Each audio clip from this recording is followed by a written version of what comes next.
अस्सलामुअलैकुम। क्या हाल चाल, उम्मीद करते हैं कि आप खैरियत से होंगे। हमारा दुआ है कि आप भी साफ खुश रहें, हंसते और मुस्कुराते रहें और इसी तरह अपना प्यार दिखाते रहें। बिल्कुल जी, मेरा नाम मुअज़्ज़म अली।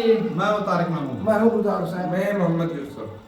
तो आज हम इस वीडियो पे रिएक्ट करने जा रहे हैं। वीडियो का टाइटल हिंदी में बेहतर नितिन गडकरी की वीडियो देखते हैं, वीडियो और अपना बयान कर देंगे। तो और करते हैं 3 2 1 वीडियो स्टार्ट। की शुरुआत हम कर रहे हैं वो ये है कि हम इलेक्ट्रिक हाईवे बना रहे हैं और इलेक्ट्रिक हाईवे बनाते समय अभी दिल्ली टू जयपुर हमने प्रोजेक्ट तैयार किया।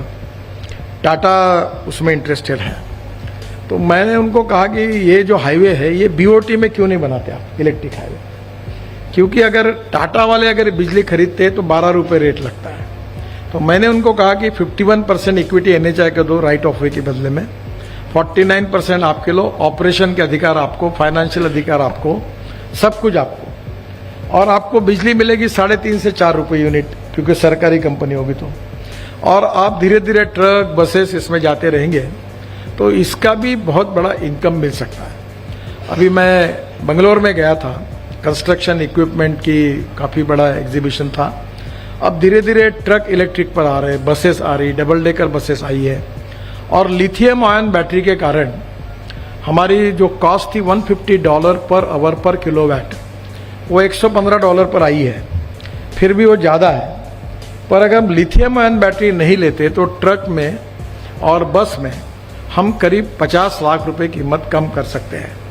और ये अगर कम होगी, ट्रॉली बस अभी हमने मैं जेकोस्लोवाकिया गया था तो स्कोडा में गया था, तो 150 लोग बैठ सकते हैं ऐसी बड़ी बस, 3 बसेस को जोड़कर, जिसमें बिजनेस क्लास और ये भी होगा, केबल पे चलेगी। और जो बस है उसमें जो हवाई जहाज में सुविधा होती है, एयर होस्टेस जो देती है चाय कॉफ़ी नाश्ता, वो सब मिलेगा। और दिल्ली से जयपुर 2.25 घंटे में होगा, और टिकट रेट डीजल बस की तुलना में 30% कम होगा।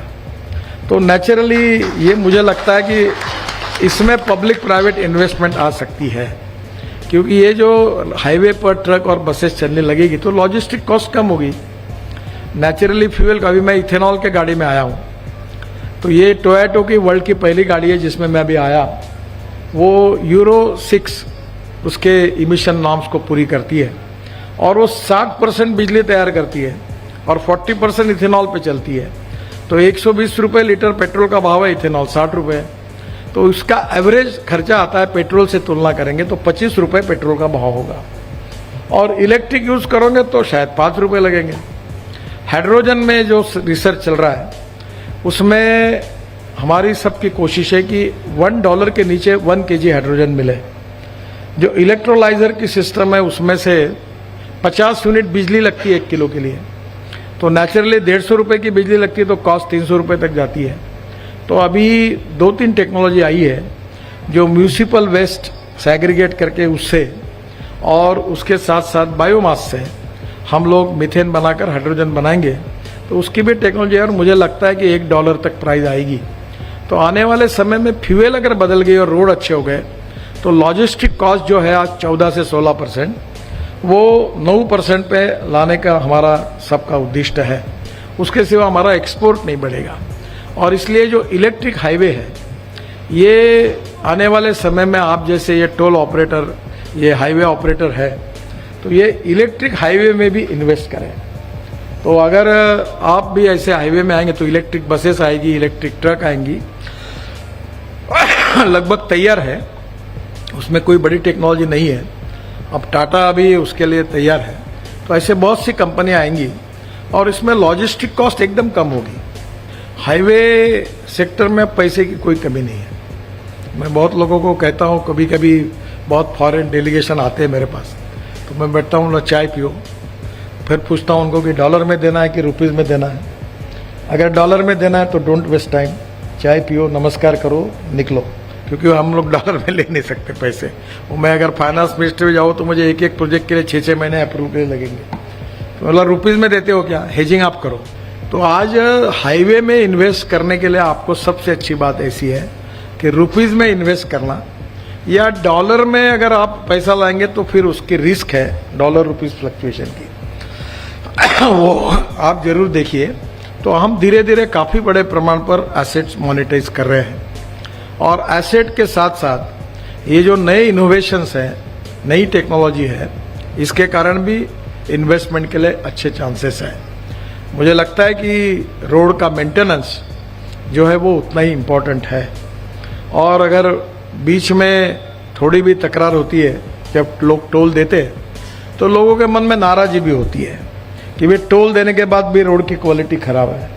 मैं लोगों को कहता हूं कि if you want good services you have to pay for it. तो लोग बोलते फिर अच्छी सर्विस दो। तो नेचुरली इस मेंटेनेंस में भी आपका क्वालिटी का ध्यान आप सब लोग रखते ही है। मेरा एक सुझाव है कि ये बिटुमिन का रोड बनाने के बजाय 8 इंच का जो बिरला सीमेंट वालों ने टेक्नोलॉजी लाई थी, व्हाइट टॉपिंग करना, और व्हाइट टॉपिंग पर 6 इंच बिटुमिन सरफेसिंग करना, तो राइडिंग क्वालिटी भी अच्छी रहेगी। और कंक्रीट का रोड मेरे अंदाज से 20 से 25 साल आपको मेंटेन करना नहीं पड़ेगा। ये जो बिटुमिन सरफेसिंग है ये शायद 5-6 साल के बाद करना होगा। तो थोड़ा सा सरकार में भी कभी कभी कल ही हमारे यहाँ चर्चा हो रही थी कि मैंने उनको कहा कि अभी हम लोग जो लैंडस्लाइड्स हो रहे हैं, प्रॉब्लम्स आ रहे हैं, मैंने बोला ये डीपीआर वाले के ऊपर और कॉन्ट्रैक्टर के ऊपर डाल दो कि डिफेक्ट लायबिलिटी में 10 साल उसकी जिम्मेदारी होगी। अब 10 साल उसकी जिम्मेदारी होगी तो फिर तुम्हारा इंडिपेंडेंट इंजीनियर उनको काहे के लिए ज्ञान सिखाता है, तू ऐसा कर वैसा कर, उनके हाथ में सौंप दो, और जो वो डिजाइन करेंगे वो करने दो, उनकी बैंक गारंटी ले लो, नहीं करेंगे तो बैंक गारंटी जब्त करो। पर एक तरफ तुम कहोगे कि मैं बोलूंगा वैसा बनाओ और गारंटी भी लेंगे, तो ये कैसे होगा। तो मैंने कहा ये बंद करो। तो हमने सुधारने के लिए बोला है कि इसके बाद रोड इंजीनियरिंग में डिजाइनिंग के इसमें डीपीआर वाला होगा और कॉन्ट्रैक्टर होगा। तो कॉन्ट्रैक्टर अपना डिजाइन दे, पैसा बचे उसका, उसके साथ उसका प्रॉफिट लॉस उसका वही बनाए, और बैंक गारंटी दे।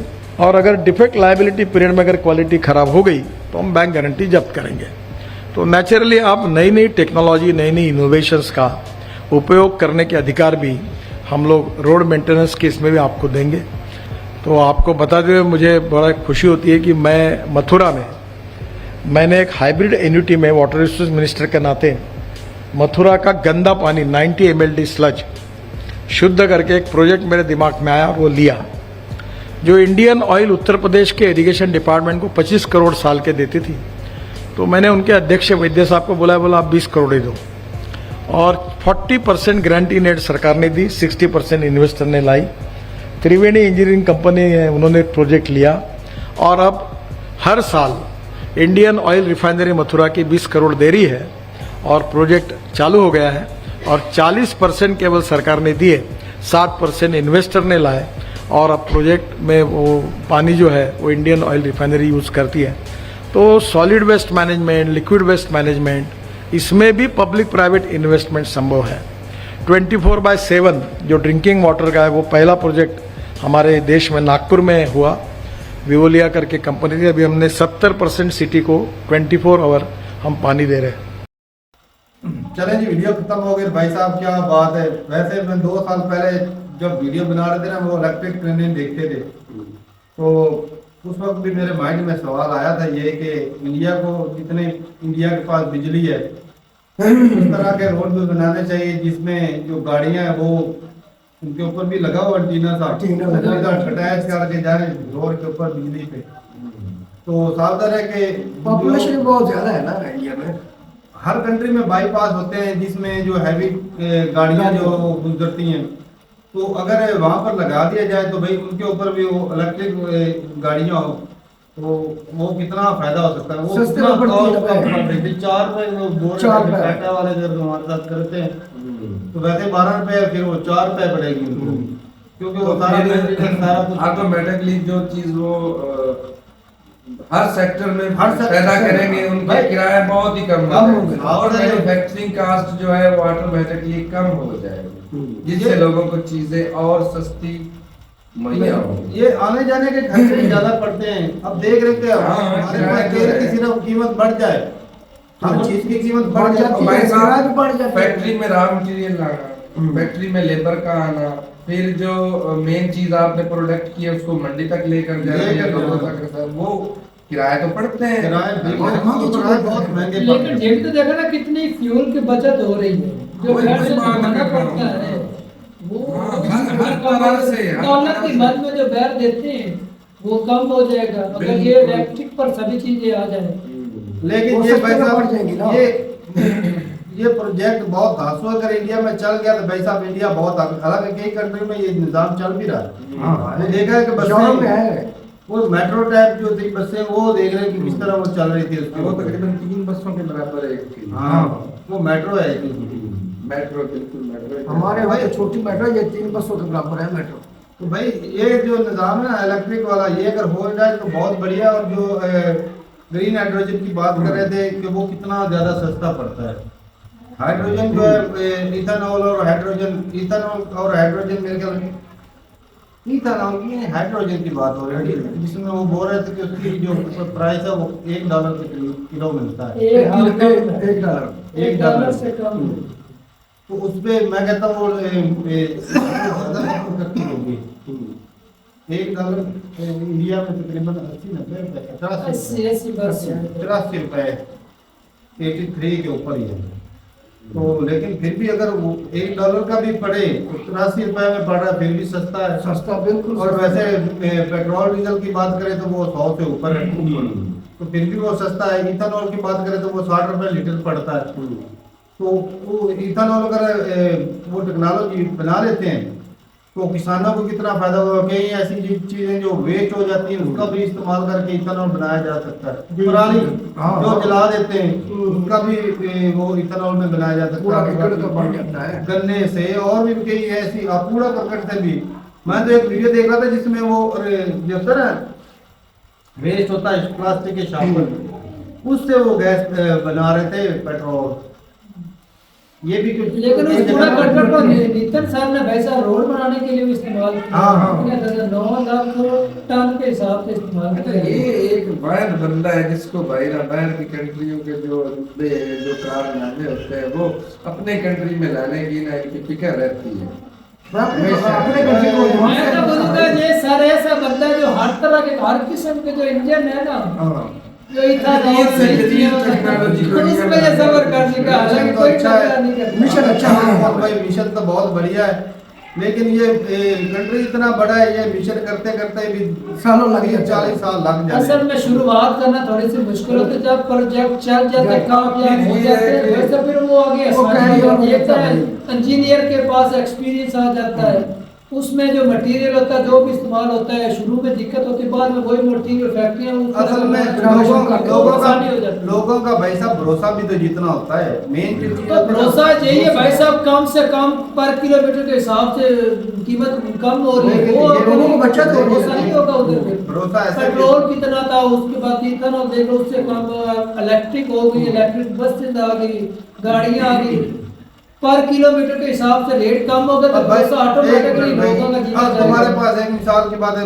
एक मोटरसाइकिल है जो तेल पे चलता है तो अब तू डायरेक्ट जाना है इथेनॉल पे जाना है या बिजली पे जाना है। वो तो ज़ाया ही करना पड़ेगा। वो जो तुम्हारा भाई है वो किधर बेच करोगे वो किसी को बेचोगे वो खरीदेगा तुमसे। हाँ खरीदेंगे क्यों नहीं खरीदेंगे भाई ये बताओ। स्क्रैप वाले खरीदेंगे। हाँ ये चीज है तो इतना लेकिन ये आसान तो काम नहीं होता कि एक चीज को छोड़ के दूसरी अब साइड बहुत पे- आसान नहीं, लगता है नहीं, मुझे नहीं, ये भाई बता साहब, ये नहीं नहीं। तेल कितना महंगा है हमारे आज पास यामा कंपनी के मोटरसाइकिल थे पहले।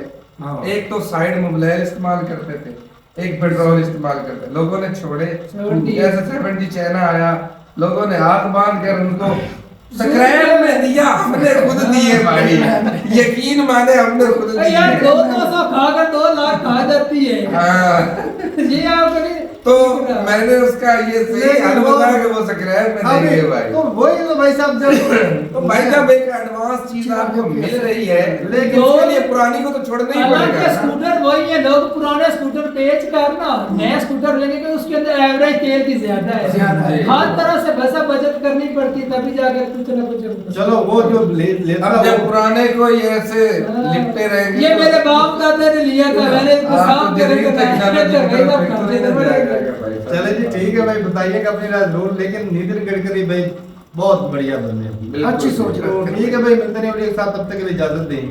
अल्लाह हाफिज़।